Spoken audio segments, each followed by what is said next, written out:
এই যে একটা ঘটনা ঘটেছে আমাদের ফ্যাক্টরিতে, আমাদের এক ভাই, আমাদের এক সহকর্মী, উনি ফ্যাক্টরির অভ্যন্তরে আমাদের স্টোরে উনি ফাঁসি দিয়েছেন এবং যথাযথভাবে এখানে পুলিশ আসছে, সাংবাদিক ভাইরাও আসছে, আমাদের শ্রমিক ভাই বোনরাও ওখানে প্রেজেন্ট ছিল।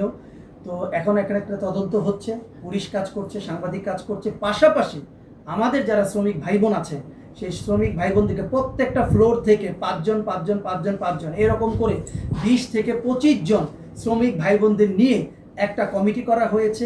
এই শ্রমিক ভাই বোনরা প্রত্যেকটা তদন্তের মধ্যে তারা ফিজিক্যালি প্রেজেন্ট থাকবে, তাদের উপস্থিতিতেই সমস্ত ধরনের তদন্ত কার্যক্রম পরিচালিত হবে।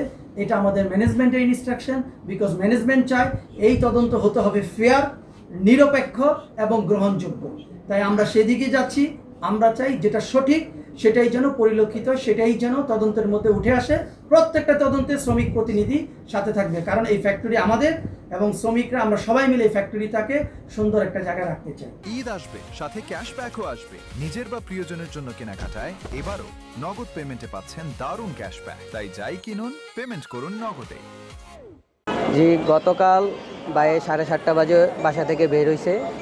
বের হওয়ার পর অফিসে আসছে। আসার পর আমরা অপেক্ষা করছিলাম যে উনি সময় মতন বাসায় যাবে, কিন্তু উনি যায়নি। তারপর বাসা থেকে অনেকবার আমরা রাত্রে ট্রাই করছি, ফোনে পাচ্ছিলাম না। তারপর আমার এক বড় ভাইয়ের বন্ধু ফোন করে এখানে খবর নিছে যে ওরা স্টোর চেক করছে, ভাইয়া অফিসে নাই। আমরা জানতে পারছি ভাইয়া নাকি 5টার দিকে বের হয়ে গেছে।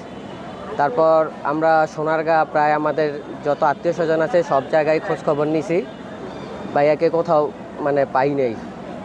তো সকালে আমরা অপেক্ষা করে থানায় গিয়ে জিডি করছি।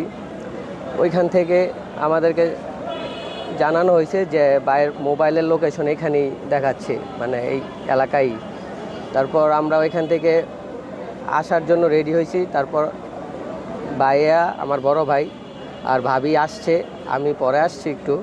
তারপর এখানে ভাইয়ের এক কলিগ ফোন দিয়ে বলতেছে ভাইয়াকে ওইখানে নাকি কারাবাকে মেরে ঝুলিয়ে রাখছে।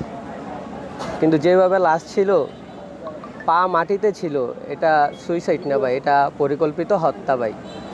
এটা আমি আপনাদের মাধ্যমে সুষ্ঠু বিচার চাই, আমার ভাইয়ের সুষ্ঠু বিচার চাই, যাতে আমার ভাইয়ের সুষ্ঠু বিচারটা হয়।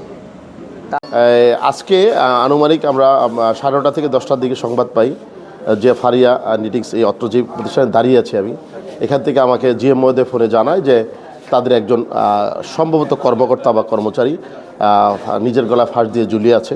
তাই আমরা চাই, আমরা প্রতিষ্ঠান কর্তৃপক্ষের সাথে ইতিমধ্যে মিটিং করেছি, আপনারাও তাদের সাথে কথা বলেছেন। এই প্রতিষ্ঠানের মালিকপক্ষ অত্যন্ত চমৎকার এবং তারাও চায় যে সুষ্ঠু সুন্দর মতো এটার সমস্যার সমাধান হোক, এবং তারাও চায় যেন প্রকৃত কারণটা নির্ণয় হয় সে কীভাবে মারা গেল।